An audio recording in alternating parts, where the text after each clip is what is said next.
fans, Maggie Loney here, making a prediction video for the second straight game. Very exciting, but not as exciting as Packers-Bears on Sunday Night Football, the oldest and best rivalry in sports. I think the Packers roll with this one. The offense is looking better and better, putting up 30-plus points in the last two games against the Vikings and the Rams, and the Bears are just really hurt right now. I know the Packers are as well, but Justin Fields is dealing with rib injury, having to be the starter. He gets David Montgomery back, which is huge. But then on the defensive side of the ball, Khalil Mack is not available. Akeem Hicks has an ankle injury. I just don't see this Bears offense, one of the worst in the league, especially in the passing game, being able to keep points on the board the same way that this Packers offense will put them up, especially at Lambeau Field.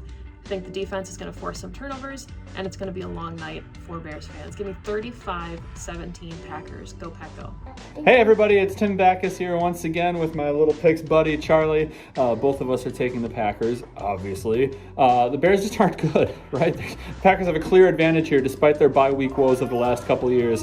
They have a terrible head coach, a quarterback who's just not ready for the league yet, and a defense that can't carry the team anymore. So I'm also going to be attending the game in person, and the Packers are 4-0 when I am present. So I expect that trend to continue. Give me the Packers, 31, the Bears, 13. And Charlie, what do we say about the Bears? Those are still suck. The Bears are still suck. Go Pack, go. Hey, it's Sarah Kelleher, and I'm so happy that the bye week is over and that there's a Packers game this week. Can't honestly think of a better game than Packers vs. Bears to come off the bye with. And, I know Green Bay's been struggling with a few injuries, but hopefully guys have been able to get a bit healthier during the bye. They might be getting key players back on both sides of the ball. So this is super exciting. Primetime game at Lambeau Field in December. Doesn't get much better than this, and I think the Packers have it in the bag. So I'm going to take Green Bay 31, Chicago 21. Go Pack, go. How's it going, everyone? It's Bears week. I'm going to keep it short. The Bears still suck. The Packers are dropping 40. Packers win 42-17. Go Pack, go. Hey Packer fans, Gunnar Davis here. The Packers coming off a bye, big one this weekend against the Chicago Bears. NFC North rivalry, the best rivalry in the NFL. The Packers have actually swept the Bears in 4 out of the past 5 seasons. I like the Packers, who are finally starting to get a little bit more healthy, to do the same thing, sweep the Bears again this year with a 28-17 win on Sunday at Lambeau Field. What's up, Green Bay Packers fans? Paul Brettel here. A couple things to watch for this week. David Montgomery, Bears running back. Expect to see a lot of him. Khalil Herbert, their backup running back. He found some success against Green Bay the last time these two teams played. Also, containing Justin Fields, keeping him in the pocket is going to be important for the Green Bay Packers edge rushers. On the other side of the ball, Robert Quinn has 11 sacks this season. I expect to see a lot of him on Yosh Nijman. And then Akeem Hicks, he is questionable. We'll see if he plays or not, but if he does, him on Royce Newman and Lucas Patrick is another matchup to watch. But in the end, this Green Bay Packers team is so much more talented than this Bears team. It's at Lambeau Field Sunday night. The Green Bay Packers should absolutely roll in this one. I have the Packers winning 31-16. Hey Packers fans, Jersey Al here, coming to you from bucolic small town Edenton, North Carolina. Yes, I went on vacation during Bears week. Don't ask me how I had to let that happen.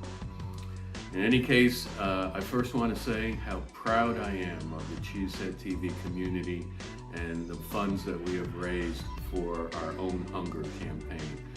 As of Saturday morning, it's about 8 a.m., we've raised close to $22,000, way beyond our expectations and our goals. So a big thank you to all of you who have donated.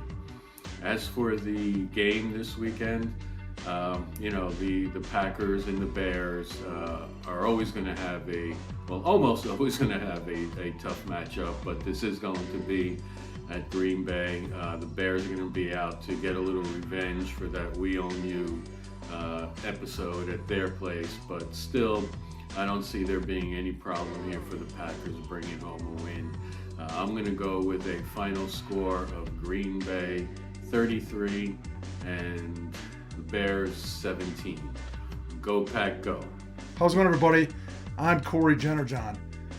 Bears-Packers for the 202nd meeting. There are a lot of naysayers for the Packers this week, pointing to the stat that says that the Packers are being outscored 75-18 in Matt LaFleur's regime following a bye. And that's true.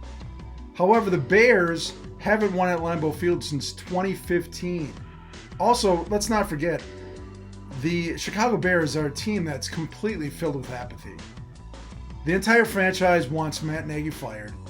Nobody knows if Justin Fields really should be the starting quarterback. Remember, he's playing with 3 cracked ribs, and they're trotting him out there. He's a rookie quarterback, and if he gets injured again, that might affect the 2022 season. It's a franchise that, frankly, just cannot get out of its own way.